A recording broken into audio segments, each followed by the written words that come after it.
এই মুহূর্তে এসআইআর নিয়ে একটি নতুন নিয়ম ঘোষণা করা হলো নির্বাচন কমিশনারের তরফ থেকে। হ্যাঁ বন্ধুরা, যদি আপনাদের নামের বানান ভুল হয়ে থাকে তাহলে এবার বিএলওদের তরফ থেকে ফোন করে ডকুমেন্টস চাইছে, সেই ডকুমেন্টস কিন্তু এবার আপলোড করতে হবে। তো বন্ধুরা, বিএলওদের তরফ থেকে ফোন করে কোন কোন ডকুমেন্টস চাওয়া হচ্ছে, নামের বানান ভুল নিয়ে এই মুহূর্তে নির্বাচন কমিশনারের তরফ থেকে কেন গুরুত্বপূর্ণ আপডেট দেওয়া হয়েছে, পাশাপাশি আপনি যে এনুমারেশন ফর্মটি জমা দিচ্ছেন সেই ফর্ম কিন্তু আবারও রিটার্ন পাঠানো হচ্ছে বিএলওদের কাছে। তো আজকে থাকবে এই নিয়ে আলোচনা। তো আলোচনা শুরু করার পূর্বে আপনাদের কাছে ছোট্ট একটি রিকোয়েস্ট রইল, নতুন হয়ে থাকলে চ্যানেলটিকে সাবস্ক্রাইব করবেন এবং পাশের দেওয়া বেল আইকনটিকে প্রেস করবেন এই ধরনের লেটেস্ট ভিডিও আপডেটগুলো সর্বপ্রথম সবার আগে পাওয়ার জন্য। তো বন্ধুরা, প্রথমত আপনাদেরকে জানিয়ে দিই, আপনারা প্রত্যেকেই জানেন যে এই মুহূর্তে এসআইআর এর যে এনুমারেশন ফর্ম সেই ফর্ম জমা নেওয়ার কিন্তু আজই 23 তারিখ। আজকের পর আপনারা এনুমারেশন ফর্ম দিলেও আর বিএলওরা কিন্তু গ্রহণ করবে না বা অ্যাকসেপ্ট করবে না। সেটা আপনি যদি অনলাইন বা অফলাইন কোনোভাবেই আর কিন্তু এনুমারেশন ফর্ম জমা দিতে পারবেন না। তবে এই মুহূর্তে যে গুরুত্বপূর্ণ আপডেটটি উঠে এসেছে সেই আপডেট নিয়েই আজকের এই ভিডিওটিতে আপনাদেরকে জানাবো যে কমিশনারের তরফ থেকে কি জানানো হয়েছে। দেখুন, এই মুহূর্তে বিএলও অ্যাপে একটি নতুন অপশন যুক্ত করা হয়েছে, যেই অপশনের নাম হলো লজিক্যাল ডিসক্রিপেন্সি। আমি অন স্ক্রিনে দিয়ে দিচ্ছি, আপনারা দেখতে পারবেন। এখানে যে অপশনগুলো আপনারা দেখতে পাচ্ছেন, এখানে কিন্তু ডকুমেন্টস আপলোড করার অপশন দেওয়া রয়েছে, যে প্রথম ওপরের ডকুমেন্টসের ওপরের জায়গায় এবং অর্থাৎ ফ্রন্ট সাইড এবং ব্যাক সাইড দুটোই কিন্তু আপলোড করতে হবে। আপনারা অন স্ক্রিনে দেখতে পাচ্ছেন।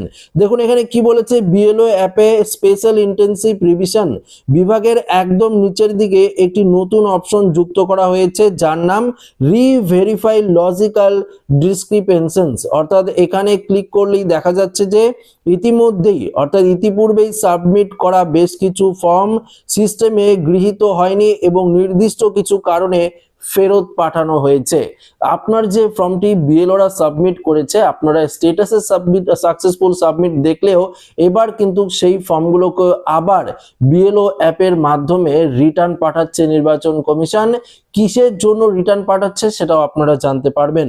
এবং এই যদি রিটার্ন করা হয়, আপনার ফর্মটিও যদি রিটার্ন আসে এবং আপনারাও যদি নামের বানান অর্থাৎ ধরুন আপনারা এনুমারেশন ফর্মে যদি বাবার নাম দিয়ে থাকেন বা মায়ের নাম দিয়ে থাকেন বা দাদু দিদিমা বা ঠাকুরদা ঠাকুমার নাম, এটাই তো বলেছিল নির্বাচন কমিশন, এগুলো যদি আপনারা দিয়ে থাকেন এবং তার 2002 সালের নামের বানান যদি ভুল থাকে এখনকার নামের বানানের সাথে, সেক্ষেত্রে কিন্তু ডকুমেন্টস আপলোডের বিষয়টি কিন্তু এখানে দেওয়া হয়েছে। একটু মনোযোগ সহকারে শুনুন, তাহলে বুঝতে পারবেন।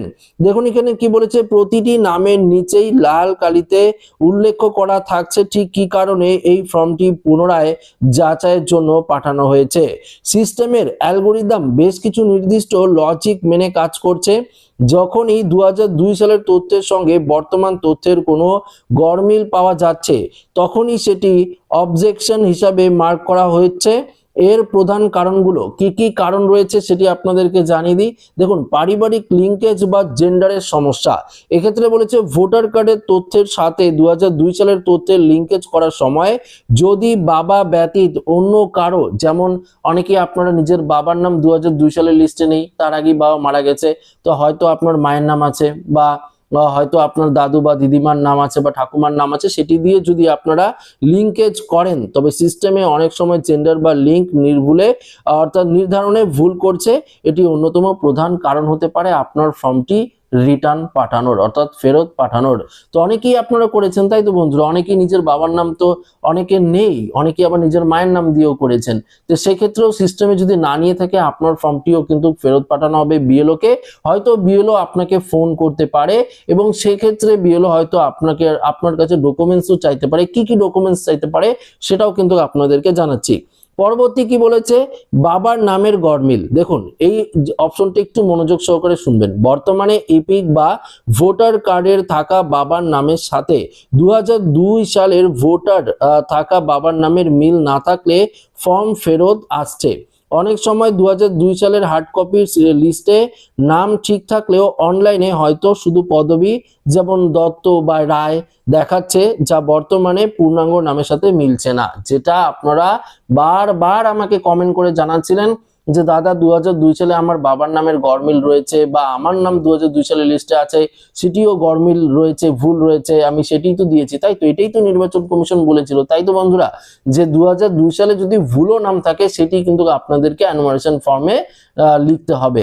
তো সেই অনুযায়ী আপনারা লিখেছেন, আপনারা তো ঠিকই করেছেন, কিন্তু সমস্যাটা হলো বিএলও অ্যাপ। এই বিএলও অ্যাপেই কিন্তু গরমিল দেখাচ্ছে, তাদের যে অ্যালগোরিথম সিস্টেম রয়েছে সেটা নিচ্ছে না, এবং তার জন্যই কিন্তু সেই সমস্ত যে ফর্মগুলো রয়েছে সেগুলোকে কিন্তু আবারও ফেরত পাঠানো হচ্ছে বিএলওদের অ্যাপে, পুনরায় পাঠানো হচ্ছে। দেখুন পরবর্তী, ধরুন নামের যে স্পেস রয়েছে, প্রথমে তো আপনার নামটা থাকে, ধরুন আপনার নাম রবীন্দ্রনাথ, তো একসাথে অনেকের রবীন্দ্রনাথ লেখা থাকে, অনেকের আবার রবীন্দ্র লেখা থাকে, পরবর্তীতে নামটা লেখা থাকে আর নাথটা লেখা থাকে, প্রথমে রবীন্দ্র স্পেস দিয়ে নাথ লেখে, বা পরে আপনারা হয় রায় বা দত্ত যেটি আপনার টাইটেল রয়েছে সেটা দেওয়া থাকে। তো মিডিল নাম হিসেবে নাথটা কিন্তু ব্যবহার করা হয়। অনেক ক্ষেত্রে দেখা যাচ্ছে একসাথেই রবীন্দ্রনাথ থাকে, তো এই ধরনের যদি স্পেস থাকে সেক্ষেত্রেও গরমিল হতে পারে।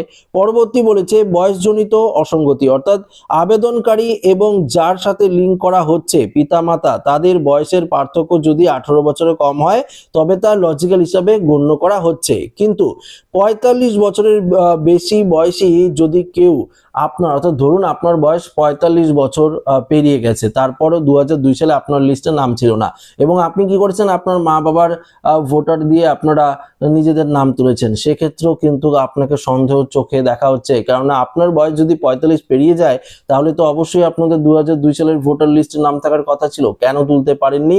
এই সমস্ত কিছু কারণে হয়তো আপনার ফর্ম ফেরত পাঠানো হতে পারে। তখন আপনাদের কি কি করতে হবে সেই বিষয়টি একটু মনোযোগ সহকারে শুনুন। দেখুন এই সমস্যাগুলো সমাধানের জন্য অ্যাপের মধ্যেই ব্যবস্থা রাখা হয়েছে, পরিস্থিতি অনুযায়ী বিএলওরা পদক্ষেপ নিবে। প্রথমত দেখুন, তথ্য সঠিক থাকলে যদি বিএলও যাচাই করে দেখেন যে আবেদনকারীর দেওয়া তথ্য এবং পারিবারিক সম্পর্ক সম্পূর্ণ ঠিক রয়েছে, যেমন মায়ের সাথে লিঙ্ক করা বৈধ, তবে চিন্তার কিছু নেই। সেক্ষেত্রে নো অ্যাকশন রিকোয়ার্ড অপশনটি বেছে ইয়েস করলেই রেকর্ডটি আপডেট হয়ে যাবে। বিএলওরা যদি মনে করে যে আপনার বাবা তো নেই, সেক্ষেত্রে আপনার এলাকারই তো বিএলও, তাই তো অবশ্যই সেই বিএলও আপনাকে চেনবে, এবং সেক্ষেত্রে আপনি আপনার মায়ের নাম দিয়ে করেছেন বা ঠাকুরদা ঠাকুমার নাম দিয়ে ফর্ম ফিল আপ করেছেন, সেক্ষেত্রে যদি বিএলওরা মনে করে যে না আপনি বৈধ রয়েছেন, ঠিকই আছে, তারা নো অ্যাকশন রিকোয়ার্ড অপশন বেছে নিয়ে সেখানে ইয়েস করে দিয়ে রেকর্ডটিকে আবার পুনরায় সাবমিট করে দিলে আপনার ফর্মটি সাবমিট হয়ে যাবে। পরবর্তী 2 নম্বর দেখুন কি বলেছে, ডকুমেন্ট আপলোড। এখানে বলেছে যদি দেখা যায় সিস্টেমের ভুলে 2002 সালের ডেটার নাম অসম্পূর্ণ দেখাচ্ছে, যেমন শুধু পদবি আছে, তবে ভিউ অপশনে গিয়ে সঠিক প্রমাণপত্র যেমন আধার কার্ড বা পুরনো ভোটার কার্ডের কপি সেগুলো আপলোড করে দিলেই কিন্তু হয়ে যাবে। তো এগুলো হয়তো আপনার কাছে বিএলও চাইতে পারে, আপনারই পাড়ারই হয়তো বিএলও থাকবে, হয়তো আপনাকে যেতে বলবে, আপনারা এগুলো নিয়ে যাবেন, আধার কার্ড পুরনো ভোটার কার্ড নিয়ে যদি বলে আপনারা যাবেন, সেগুলো দিয়েও কিন্তু হয়ে যাবে। পরবর্তী তথ্যের সংশোধন, যদি বাস্তবে নামের বানান বা ফোন নাম্বার ভুল থাকে তবে এডিট ডিটেলস অপশনে গিয়ে তা ম্যানুয়ালি ঠিক করে দিতে হবে, এটাই কিন্তু বলা হয়েছে নির্বাচন কমিশনারের তরফ থেকে।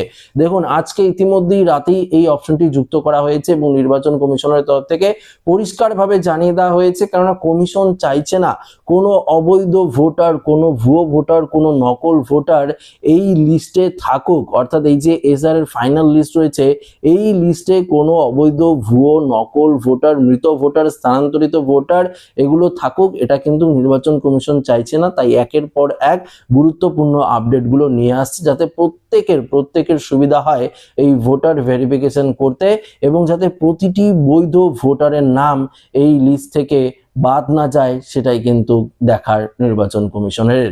তো আশা রাখবো এই ভিডিওটি প্রত্যেকের ভালো লেগেছে। ভিডিওটি ভালো লাগলে লাইক করবেন, বন্ধুদের সাথে শেয়ার করবেন, নতুন থাকলে চ্যানেলটিকে সাবস্ক্রাইব করে আমাদের সঙ্গে জুড়ে থাকবেন। ধন্যবাদ।